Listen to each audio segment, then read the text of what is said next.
ஆண்டவரும் அருமை இரட்சகராக இயேசு கிறிஸ்துவின் நாமத்தினால் உங்கள் யாவருக்கும் எங்களுடைய அன்பின் வாழ்த்துக்களையும் ஸ்தோத்திரங்களையும் தெரிவித்துக் கொள்கிறோம்.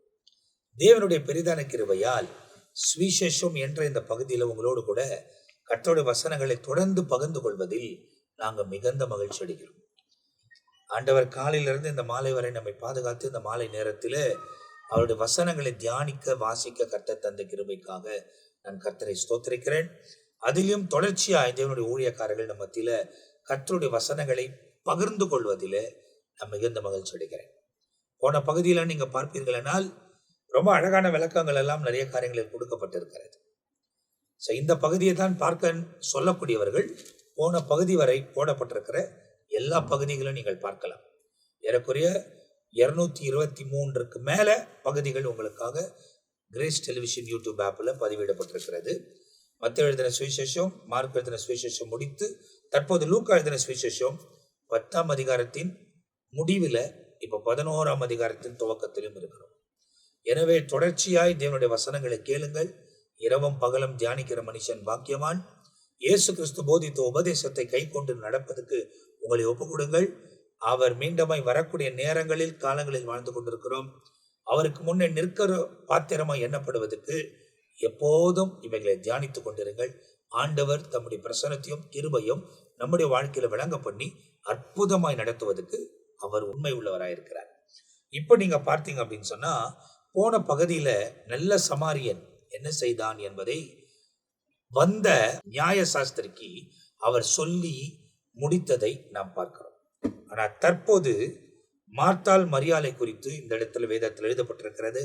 அதை லூக்கா கொண்டு வருகிறார். ஒருவேளை மத்தேயும் அதை குறித்து பேசினாலும் லூக்கா இங்க பேசுகிற காரியம் சற்று ஆழத்துக்கு நம்மை கொண்டு போகிறது.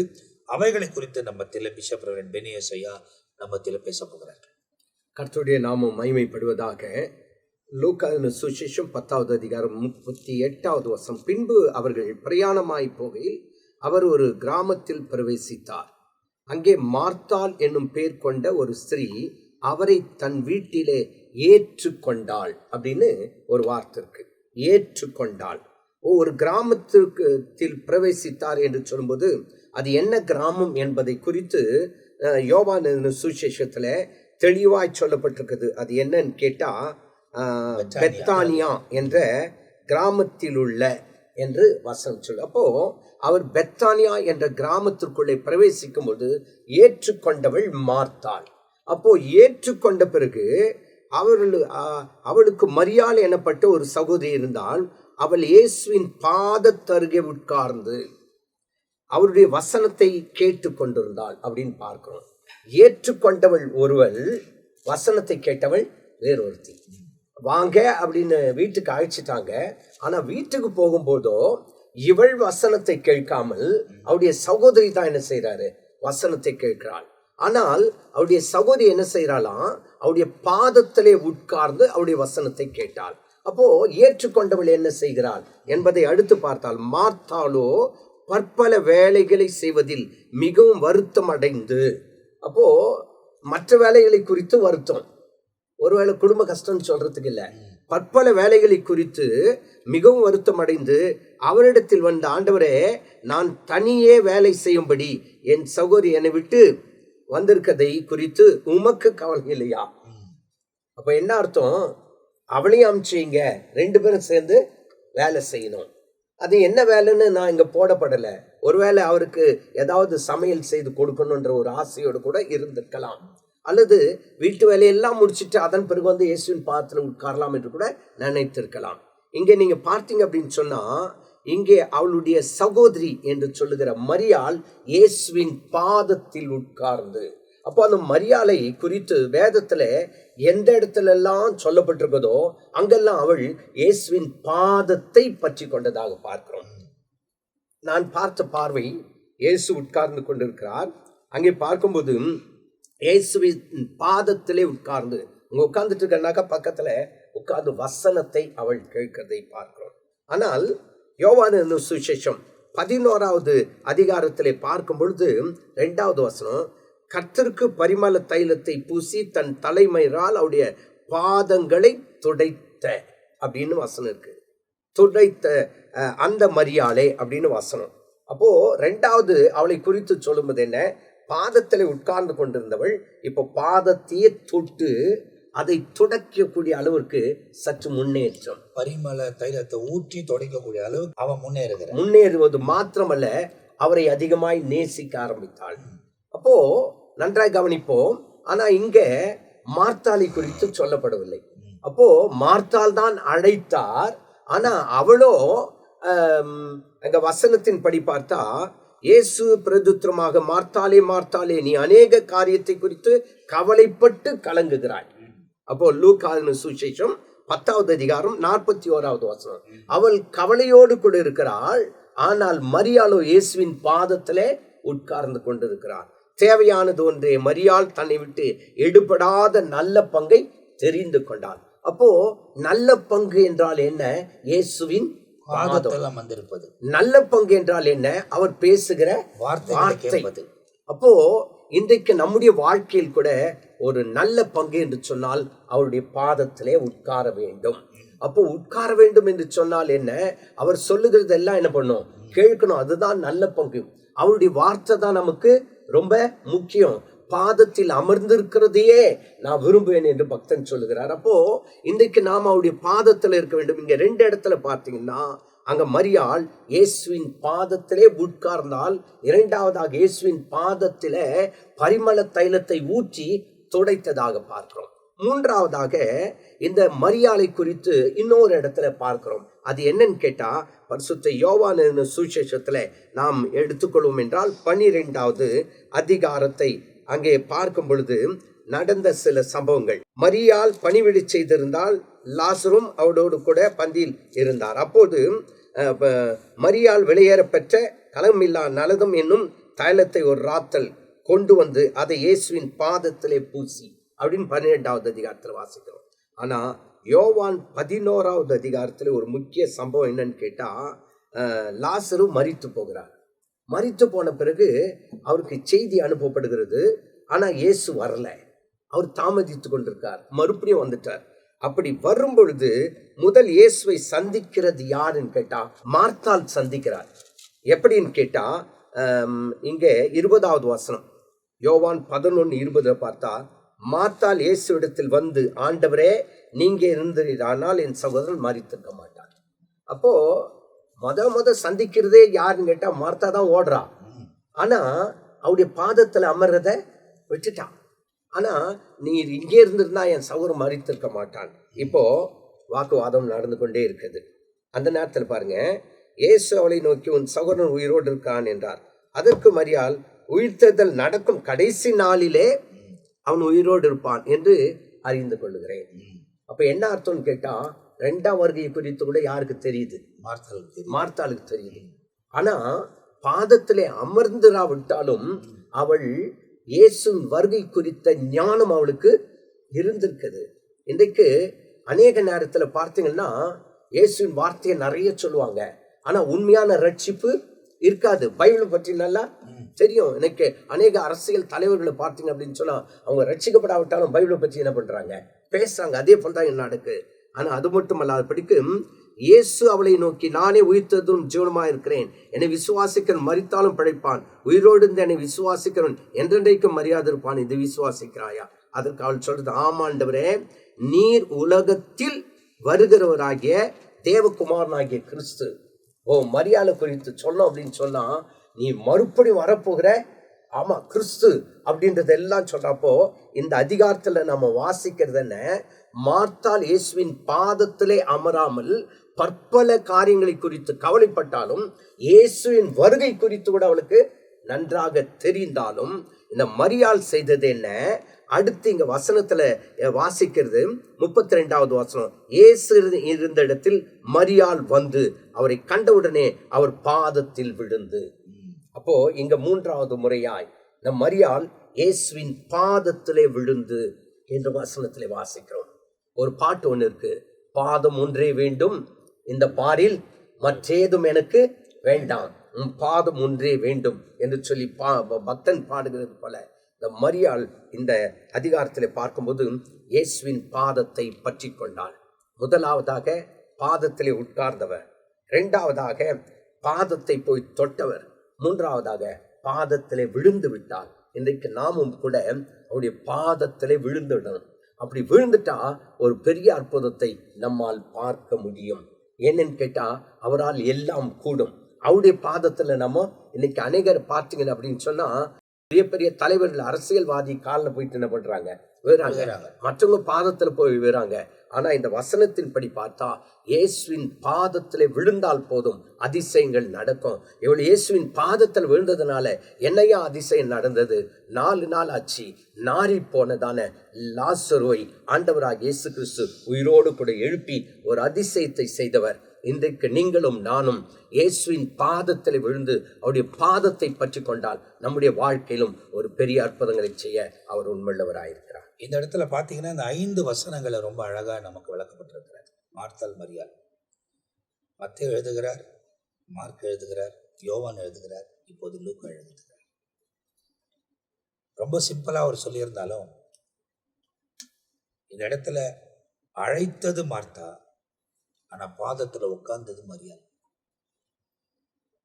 அவர் பாதத்தில் அவள் பிடித்து கொண்டபடியால் அவள் தான் நல்ல பங்கை தெரிந்து கொண்டாள் என்பதையும் இயேசு சொல்லுகிறது வேதாகமத்தில் எழுதப்பட்டிருக்கிறது.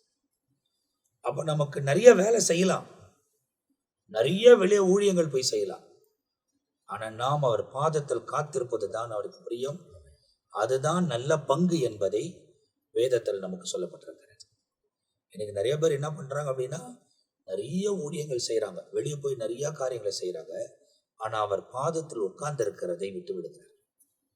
அதை விடாதபடி எப்போதும் அவர் பாதத்துல அமர்ந்திருந்து அவர் சொல்லுகிறதை கேட்டு அவர் சித்தத்தை நிறைவேற்ற நம்மை அர்ப்பணிக்கும் போது அவள் நல்ல பங்கு தெரிந்து கொண்டது போல நாமும் நல்ல பங்கை அடைய கர்த்தர் நமக்கு உதவி செய்ய சர்வ வல்லமை உள்ள தேவனா இருக்கிறார். இந்த பகுதி முடித்த உடனே லூக்கா என்ன பண்றாரு அப்படின்னா, பரமண்டல ஜபங்களுக்கு நேராக கொண்டு போகிறார். ஏன் பரமண்டல ஜபம் அப்படின்னா, பரமண்டலம் அப்படின்னு சொல்லும் போது பரலோகம், அந்த ஜபத்துக்கு நேராக கொண்டு போகிறார். இதை குறித்து 11ஆம் அதிகாரம் லூக்கா எழுதின சுவிசேஷம் 11ஆம் அதிகாரம் 1ஆம் வசனத்திலிருந்து 4ஆம் வசனம் வரை அவர் பதிவிடுகிறார். இதை குறித்து நம்மத்தில் ரெவரண்ட் மில்கிசேதேக் அவர்கள் பகிர்ந்து கொள்வார். தொடர்ச்சியாக இந்த 11ஆம் அதிகாரம், லூக்காவின் புஸ்தகம் 11ஆம் அதிகாரத்தின் முதல் 4 வசனத்தை நாம் பார்க்க போகிறோம். அவர் ஒரு இடத்தில் ஜபம் பண்ணி முடித்த பின்பு அவருடைய சீஷரில் ஒருவன் அவரை நோக்கி, ஆண்டவரே, யோவான் தன் சீஷருக்கு ஜபம் பண்ண போதிக்கிறது போல நீரும் எங்களுக்கு போதிக்க வேண்டும் என்றார். லூக்கா இந்த புஸ்தகத்தை எழுதும் பொழுது மற்ற நூல்களை எழுதின, அதாவது 4 சுவிசேஷ புஸ்தகங்கள் உண்டு, மத்தேயு, மார்க்கு, லூக்கா, யோவான். இந்த 4 சுவிசேஷ புஸ்தகங்களும் ஒரே செய்தியை தான் சொல்லுகிறது. ஆனால் இந்த மற்றவர்களை விட லூக்கா எழுதும் போது மிக தெளிவாக இயேசு கிறிஸ்துவினுடைய ஜப வாழ்வை குறித்து அவர் சொல்லுகிறார். 5ஆம் அதிகாரத்துல 16ஆம் வசனத்துல நாம பார்க்கும் பொழுது இதே லூக்காவில அவர் வனாந்திரமான இடத்துல போய் தனித்திருந்து ஜபம் பண்ணினார். அப்போ இயேசுவின் ஜப வாழ்க்கையை அதிகமாய் பதிவிட்டவர் யாருன்னா இந்த லூக்கா தான்.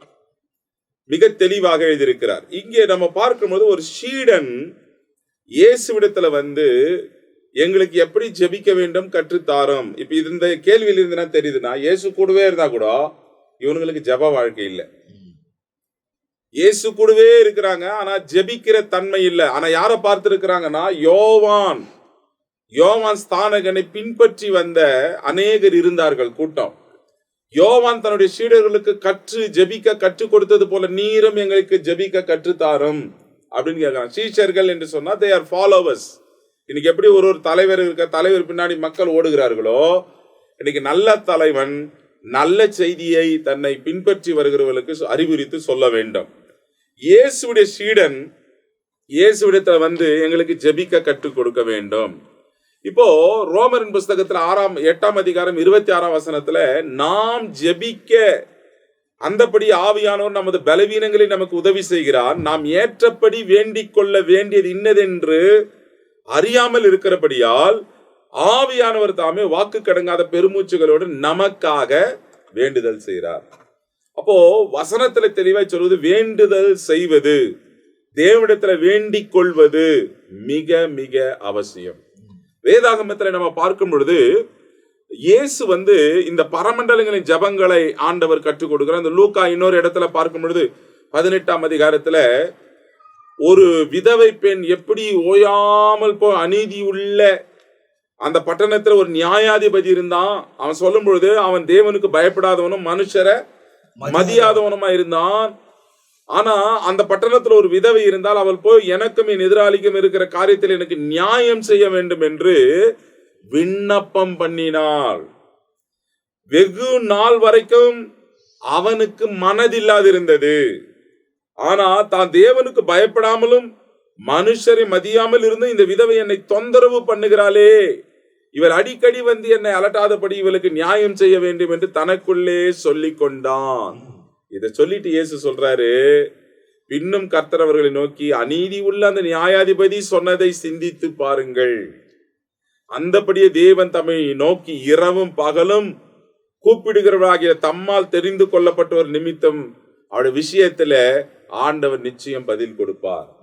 அப்ப யார் இரவும் பகலும் நம்ம ஜெபிச்சு கொண்டே இருப்போம். ஒருவேளை ஜெபிச்சா ஜெபத்துல பதில் கிடைக்கலாம், இல்ல 10 முறை ஜெபிச்சோம் பதில் கிடைக்கலையா, 100 முறை ஜெபிச்ச பதில், தொடர்ச்சியா நம்ம ஜெபித்து கொண்டே இருந்தால் இரவும் பகலும் நம்முடைய வேலையை என்னன்னா ஆண்டவர்கிட்ட வேண்டிக் கொள்ள வேண்டும், தேவனிடத்துல கேட்க வேண்டும். அப்ப அநீதி உள்ள நியாயாதிபதியே நியாயம் செய்கிறான்னா நீதி உள்ள தேவன் எப்படி உங்கள் ஜெபத்துக்கு பதில் அளிக்காமல் இருப்பார் என்பதை ஆண்டவர் இங்கே சொல்லுகிறார். அதனால்தான் ஆதியாகமம்ல அதாவது ஆபிரகாமை குறித்து சொல்லும் பொழுது, பட்டணத்தை அழிக்க போகிறேன் நான் வரும்பொழுது ஆபிரகாம் கூட வேண்டுதல் செய்யறான். பாருங்க, ஆதியாகமம் 18ஆம் அதிகாரம் 32ஆம் வசனத்தில், அப்பொழுது அவன் ஆண்டவருக்கு கோபம் வராதிருப்பதாக இன்னும் ஒரு விசை மாத்திரம் நான் பேசுகிறேன், அந்த பட்டணத்துல 10 நீதிமான்கள் அங்கே காணப்பட்டாலோ என்றார். அதுக்கு 10 நீதிமான்கள் நிமித்தம் நான் அந்த பட்டணத்தை அழித்து. அப்போ ரிக்வெஸ்ட் பண்றாங்க. ஜபம் என்பது வேண்டுதல், வேண்டிக் கொள்ளுகிற காரியம். இன்னொரு இடத்துல நம்ம பார்க்கும் பொழுது மத்தேயு 6ஆம் அதிகாரத்திலே ஆண்டவர் சொல்றார் என்னென்னதுக்கெல்லாம் நம்ம ஜபம் பண்ணோம். மாயக்காரரை போல நீங்க இருக்கக்கூடாது, வேஷமா ஜபம் பண்ணக்கூடாது, சந்துகளிலே வீதிகளிலே மற்ற இடத்துல நின்று மனுஷர் காணும்படியா நீ ஜபம் பண்ண வேண்டாம், அந்த ரங்கத்துல போய் நீ ஜபம் பண்ணு, உன் அறை வீட்டுக்குள்ள போய் நீ ஜபம் பண்ணு என்று ஆண்டவர் அநேக மெத்தட்ஸை நமக்கு கற்றுக் கொடுத்திருக்கிறார். இப்ப இந்த இடத்துல எல்லாம் நம்ம பார்க்கும்போது எபேசியர் 1ஆம் அதிகாரம் 17ஆம் வசனத்துல கூட நம்முடைய கர்த்தராகிய இயேசு கிறிஸ்துவின் தேவனும் மகிமையின் பிதாவுமானவர் தம்மை நீங்கள் அறிந்து கொள்வதற்கான ஞானத்தையும் தெளிவையும் அறிகிற ஆவியை உங்களுக்கு தந்தருள வேண்டும் என்று நான் வேண்டிக் கொள்ளுகிறேன் அப்படின்னு சொல்றார். அப்ப எல்லா காரியத்திலேயும் 1 தெசலோனிக்கர் 5:17 பார்த்தா இடைவிடாமல் ஜபம் பண்ணுங்கள். அப்போ வேண்டுதல் செய்வது தேவ பிள்ளைகளுக்கு, கிறிஸ்தவர்களுக்கு மிக மிக அவசியம். நம்முடைய சக்சஸ்ஃபுல் லைஃப் மாற வேண்டுதல். இந்த வாஞ்சையோடு தான் இந்த சீசன் கேட்கிறான், ஆண்டவரே யோவானுடைய சீசர்கள் வேண்டிக் கொள்கிற ஜபம் பண்ண கற்றுக் கொடுத்தது போல எங்களுக்கு நீங்களும் கற்றுக் கொடுங்க. the methods of the prayer, இதை தான் ஜபம் பண்ணணும்னு சொல்லி இல்ல, நீங்கள் இப்படி கேட்கணும். யாக்கோபுல நம்ம பார்க்கிறோம், ஞானத்துல குறைவுள்ளன்னு ஒரு இருந்தா 5ஆம் அதிகாரத்துல 1ஆம் அதிகாரத்துல 5லிருந்து 8வது வசனம் வரைக்கும் சம்பூர்ணமா கொடுக்கிற தேவனிடத்துல கேட்க கடவன். அப்ப கேட்கிறவங்களுக்கு கர்த்தர் ஞானத்தை கொடுக்கிறார். அப்போ ஆண்டவர் இவனுக்கு கற்றுக் கொடுக்கிறார். நீங்கள் ஜபம் பண்ணும் பொழுது பரமண்டலங்கள் இருக்கிற எங்கள் பிதாவே. அப்போ ஜெபிக்கும் பொழுது யாரை நோக்கி நாம் ஜெபிக்க வேண்டும், மிக மிக அவசியம். நம்முடைய அட்ரஸ், இன்னைக்கு லெட்டர் நம்ம எழுதுறோம்னா 2 அட்ரஸ் இருக்கணும். அதுல யாருக்கு எழுதணும், யார் எழுதுறது, ஃப்ரம் அட்ரஸ் அதில் இருக்கணும். ஒரு அப்ளிகேஷன் கூட நம்ம கொடுக்கணுமா, நம்ம யாருக்கு கொடுக்கிறோம் அதுல 2 அட்ரஸ் இருக்கணும். இன்னைக்கு நம்ம ஜெபிக்கிறோம், யாருக்கிட்ட நம்ம ஜெபிக்கிறோம் நாம் அறிந்திருக்க வேண்டும். யாரை நோக்கி ஜெபிக்க வேண்டும் நன்றாக அறிந்திருக்க வேண்டும். ஏனென்றால் இயேசுவுக்கு ஜெபிக்கிற பழக்கம் அதிகமா இருந்தது, பிதாவோடு பேசுகிற அனுபவம். ஏன்னா அவரும் பிதாவும் ஒன்றாய் இருக்கிறார்கள். ஆண்டவர் அநேக முறை சொன்னார். இன்னைக்கு அநேக தவறா என்ன நினைச்சுக்கிறாங்கன்னா, இயேசு தெய்வமானால் அவர் ஏன் இன்னொருத்தர்கிட்ட ஜெபம் பண்ணணும், அவரே தெய்வம் தானே. அவர் பிதா கிட்ட கன்வே பண்றார், பிதா அனுப்பின வேலையை செய்யறாரு. ஆண்டவரே நீ சொன்னதை நான் செய்து முடிச்சிட்டேன், கன்வே பண்றார், ஆண்டவரோடு பேசுறார், நெருக்கமா இருக்கிறார். ஏன்னா ஒன்றா இருக்கிற தேவர்கள். இன்னைக்கு அவருக்கே அந்த பழக்கம் இருந்ததுன்னா ஆண்டவரும் நம்மளை தூண்டுறார், நீங்களும் பரமண்டலங்கள் இருக்கிற எங்கள் பிதாவே. பிதாவே, பரத்தில் இருக்கிற எங்கள் பிதாவே, பிதாவை நோக்கி நாம் ஜெபிக்கிறவர்களாய் இருக்க வேண்டும். என்ன சொல்றாருன்னா, உம்முடைய நாமம் பரிசுத்தப்படுவதாக. இன்னைக்கு ஆண்டவருடைய நாமம் ஒன்றுதான் இந்த உலகத்துல பரிசுத்தம். தேவனுடைய நாமம் ஒன்றுதான் அது தூய்மையானது. இரண்டாவது, உம்முடைய ராஜ்யம் வருவதாக.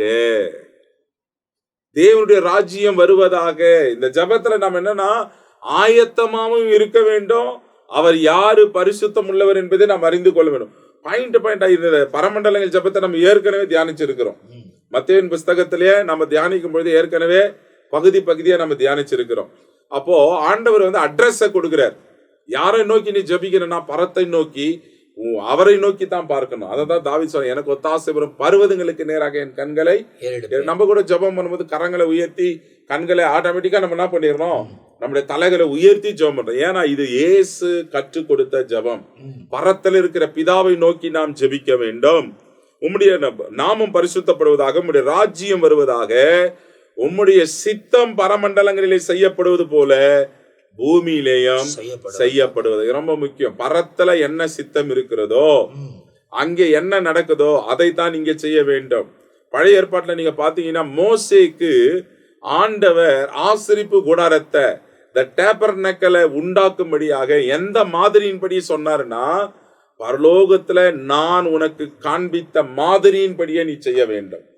பரிசுத்த ஸ்தலம், மகா பரிசுத்த ஸ்தலம் இன்னைக்கு எப்படி அங்க இருக்கிறதோ அதே போல பூமியில நீ செய்ய வேண்டும் என்று ஆண்டவர் அளவோடு கூட நீளத்தோடு கூட எதனால செய்யப்பட வேண்டும் எல்லாம் இன்ஜினியரிங் கொடுக்கிற பிளானை போல நம்முடைய ஆண்டவர் எல்லாவற்றையும் கொடுத்தார். அப்போ நம்ம எதை செஞ்சாலும், ஆண்டவரே உமக்கு சித்தமா இருந்தா இதை செய்யும் ஆண்டவரே கேட்கணும். ஆண்டவர் ஜபத்துல இந்த தன்மைகள் இருக்க வேண்டும். 3வது வசனத்துல, எங்களுக்கு வேண்டிய ஆகாரத்தை இன்று எங்களுக்கு தாரும். இன்னைக்கு நாளை தினத்தை குறித்து கவலைப்படாதன்னு ஆண்டவர் சொல்லிட்டுக்கிறேன். நாளைக்கு ஐயோ நாளைக்கு, இன்னைக்கு மனுஷனுக்கு இருக்கிற கவலையே என்னன்னு சொன்னாக்கா, நாளைக்கு பண்ணுவோம் தெரியலையே, என்ன செய்யறது தெரியலையே, இந்த ஃபியூச்சரை குறித்து தான் பயம். ஆண்டவர் நாளைய தினத்தை குறித்து கவலைப்படாது. இன்று எங்களுக்கு வேண்டிய ஆகாரத்தை எங்களுக்கு தாரும். எங்கள் பாவங்களை நாங்கள் மன்னிக்கிறது போல நாங்கள் எங்களிடத்தில் கடன் பட்டவனுக்கும் எவனுக்கும் மன்னிக்கிறோமோ, எங்களை சோதனைக்குட்படுத்தாமல் தீமையின்றி எங்களை விடுவித்து காத்துக்கொள்ளும் என்று சொல்லுங்கள் என்று சொன்னார். அப்போ ஒவ்வொரு அம்சமும் ஒவ்வொரு காரியமும் இன்னைக்கு இப்படிதமாய் நாம் சொல்ல வேண்டும். இதே தான் சொல்லணும்னு சொல்லி அல்ல. இன்னைக்கு அநேக சபையார் என்ன பண்றாங்கன்னா, இதே பரமண்டல ஜபத்தையே, வேற எந்த ஜபமா அவங்களுக்கு தெரியாது. ஜபத்தினுடைய அமைப்புகள், குறிப்புகள், தன்மைகளை குறித்து ஆண்டவர் சொன்னார். இதை மையமாக கொண்டு பல மணி நேரங்கள் ஆண்டவரிடத்துல நாம் கேட்கலாம். கேட்கும் பொழுது ஆண்டவர் நமக்கு கொடுப்பார் என்ற அந்த நிச்சயம் நமக்கு இருக்கிறது. ஆண்டவர் நிச்சயமா நம்மளை ஆசீர்வதிப்பார். இந்த இடத்துல இந்த ஜபத்தை குறித்து மத்திய எழுதும் போது சீஷருங்க கேட்கறாங்க, எங்களுக்கு ஜபத்தை கற்றுக் கொடுங்க. அதே போலதான் எங்க ஜபத்தை சொல்லிக் கொடுங்க. ஏன்னா அவர் ஜபிச்சுட்டு வர்றாரு, ஜபிச்சுட்டு வர்றதுனால எங்களுக்கும் ஜபம் சொல்லிக் கொடுங்க அப்படின்னு கேட்கறாங்க.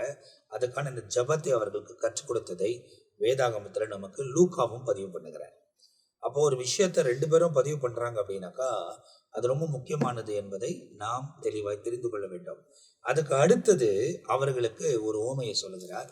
ஒரு குறிப்பிட்ட காரியத்தை குறித்து 5ஆம் வசனத்திலிருந்து 8ஆம் வசனம் வரை அவர் பேசுகிறதை வேதாகமத்தில் இங்கு எழுதப்பட்டிருக்கிறது. அந்த காரியத்தை குறித்து நம்மத்தில் ரெவரண்ட் ஜான் பீட்டர் ஐயா அவர்கள் நமக்கு விளக்கப் போகிறார்கள்.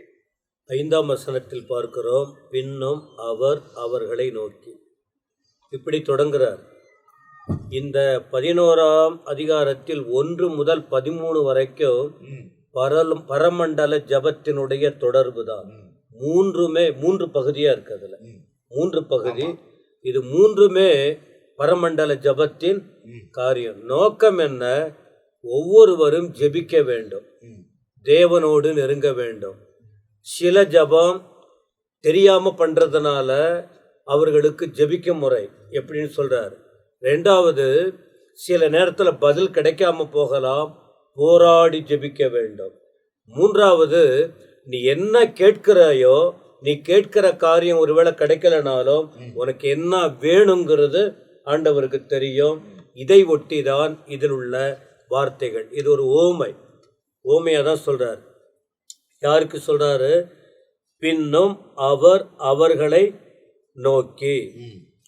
வந்து கேட்டவன் ஒருத்தவன் முதல் பகுதியில், முதல் ஜப பகுதியில் ஒருவன் வந்து கேட்கிறார். ஆனால் கீழே ஆண்டவர் இப்போ என்ன சொல்றாரு? அவர்களை நோக்கி. அப்போ ஒருவன் கேள்வி கேட்கும்போது அடுத்தவர்கள் எல்லாரும் பதிலை புரிந்து கொள்ள வேண்டும். ஒருத்தவனை சுட்டி காட்டினா மற்றவன் கற்றுக்கொள்ள முடியும். இப்படி ஆண்டவர் போதனை கொடுக்கிறார். என்ன சொல்லுகிறார்? உங்களில் ஒருவன் தனக்கு சிநேகிதனாய் இருக்கிறவனிடத்தில் பாதி ராத்திரியிலே போய், சிநேகிதனே, அப்போ ஆண்டவர் சொல்றது, உங்ககிட்ட ஒருத்தவன் இருக்கிறான், அவன் வந்து பாதி ராத்திரியில சிநேகிதகிட்ட போயிட்டு வழி பிரயாணமாய் என்னிடத்தில் வந்திருக்கிறான், அவன் முன் வைக்கிறதற்கு என்னிடத்தில் ஒன்றும் இல்லை, நீ 3 அப்பங்களை எனக்கு கடனாக தர வேண்டும் என்று கேட்டுக்கொண்டான். கதை தான் சொல்றார், கதை போல தான் சொல்றாரு. அப்போ என்ன இது எதுக்காக சொல்றாருன்னு சொன்னால், பிறருக்காக மன்றாடுகிற காரியம். நாம் நமக்காகவே, நம் தேவைகளுக்காக அதையே இல்லாம மற்றவர்களுக்காக பரிந்து பேச வேண்டும். ஏன்னா எல்லாம் இப்போ சிலருக்கு தெரியும் ஜெபிக்கும் வழக்கம், சிலருக்கு வந்து ஜெபிக்க தெரியாது. அந்த தேவையை எப்படி பெற்றுக்கொள்ள முடியும் என்று அவர்களுக்கு தெரியாது. அதுக்கு தான் இதை விளக்கம் கொடுக்கிறார், அந்த பேட்டர்னை காமிக்கிறார், எப்படி வழியை கற்றுக் கொடுக்கிறார். முற்பகுதி பார்க்கும்போது எப்படி தேவனிடத்தில் நெருங்கி உங்கள் தேவைகள் எப்படிங்கிறத முதல்ல சொல்லி கொடுக்கிறாரு. அடுத்த பகுதி என்ன? நீ சுயநலம் உள்ள மனுஷனாய் இருக்க கூடாது. ஒரு தேவ பிள்ளையானால், ஒரு வேதத்தை படிக்கிறவங்கன்னு சொன்னா தான் உண்டு, தன் குடும்பம் உண்டு என்று அல்லாமல் பிறர் நலன் கருத வேண்டும், பிறர் தேவைகளுக்காக மன்றாட வேண்டும். யாருகிட்ட சொல்லணும்? தெய்வத்துக்கிட்ட சொல்ல வேண்டும் என்கிற முறைய இங்க ஒருத்தவன் தேவைய இன்னொருவங்கிட்ட, அதாவது சம்பந்தம் இல்லாத, பழக்கம் இல்லாத ஒருவர்கிட்ட கேட்கல, பழக்கம் உள்ள, தொடர்புள்ள ஒரு மனுஷங்கிட்ட கேட்கணும் என்ற அந்த காரியத்தை மனதில் வைத்து சொல்றார். ஏன்னா இப்போ அவன் கண்டிப்பாக அவன் சாப்பிட்டு படுத்திருக்கிறான், நடுராத்திரியில் அவன் வரான். ஸோ இப்போ இவன் என்ன சொல்லியிருக்கிறான்? சரி படுத்துக்கப்பா, காலையில் பார்த்துக்கலான்னு சொல்லலாம். ஏன்னா அவங்களுடைய கஷ்டத்துக்காக அந்த இரவில் போய் இவர் இன்னொரு இடத்துல கேட்குறாரு. அதுதாங்க. அப்போ என்ன சொல்றாரு? என்கிட்ட வர்றான் நண்பன்கிட்ட, அது நண்பன். அப்போ நண்பன்னா இப்போ முதலாவது என்ன அர்த்தம்னு சொன்னால், இது ஆண்டவருக்கும் உள்ள ஒப்பனை தான். ஒரு மனுஷன் ஆண்டவர்கிட்ட என்ன சொல்றாருன்னா, எப்போ வேணாலும் தேடலாம், அது ஒரு காரியம். ராத்திரி நேரம் இப்போ இவன் என்ன பண்ணியிருக்கணும்? ஃப்ரெண்டு, இதே கொஞ்சம் யோசிப்போம். நண்பன் என்ன சொல்லியிருக்கணும்? முன்கூட்டி தெரிவிச்சிருக்கணும். ஆனால் தெரிவிக்க தூது அனுப்ப வாய்ப்பு இல்லையே. இன்றைக்கி நான் ஃபோன் பண்ணிட்டாலோ, ஃப்ரெண்ட் நான் உன் வீட்டுக்கு வரேன் கொஞ்சம் அந்த நேரத்துக்குன்னு சொன்னால் இவர் உடனே ரிப்ளை கொடுத்துருவார். இல்லைப்பா, நான் பொய் கூட சொல்லிவிடுவார் இவர், நான் ஊரில் இல்லை அப்படின்னு சொல்லி. இன்றைக்கி நிறைய பேர் அப்படி தான் சொல்லிக்கிட்டு இருப்பாங்க. சொல்லிவிட்டு இவர் சொல்லனா கூட இன்னொருத்தவங்கிட்ட சொல்லிவிட்டு அப்படி சொல்லிடுன்னு. ஆனால் அந்த வேதாகம நாட்களில், இது குறிப்பிடப்பட்ட நாட்களில் அப்படிப்பட்ட ஒன்றும் இல்லையே. பிரயாணமாக போய் தான் சொல்லணும். நண்பன், ஏற்கனவே பார்த்த நண்பன், அந்த நண்பன்கிட்ட இப்போ வந்தாச்சு, இவர் சொல்லிட்டு வரல. இப்போ 3 பேருடைய காரியங்க நடக்குது. ஒன்று தேவை நிறைந்தவன், இன்னொருத்தவன் தெரிந்தவங்கிட்ட வர்றான், 3வது இன்னொருத்தவங்கிட்ட மன்றாடுறான். பிரயாணப்பட்டு வருகிறவன் 3 பேர் சம்பந்தப்பட்டிருக்கிறாங்க. 3 சம்பவம் இருக்கு. இந்த 3 சம்பவத்தில் அப்போ இவன் தனக்கு இப்போ ஒரு வீட்டில் பிரயாணப்பட்டு வந்தாச்சு. இப்போ வந்து பிரயாணம்னு வரும்போது கண்டிப்பாக பசி இருக்குதான். வர்ற நேரம் அவன் என்ன பண்ணியிருக்கணும்? சீக்கிரம் வந்திருக்கணும். ஏன் வரல அப்படின்னு சொன்னால், யூத முறைப்படி அந்த பகுதி பார்த்தீங்கன்னா பாலைவனம், ஒட்டகத்து மேலே தான் வருவாங்க. பாலைவனம், தண்ணி இல்லாத இடம், அப்படிப்பட்ட இடம். அப்படி வரும்போது இவங்க புறப்பட்டிருப்பாங்க சீக்கிரம். அந்த பிரயாணத்தை தொடங்கினவங்க பயங்கர வெயிலெல்லாம் இருந்திருக்கும்.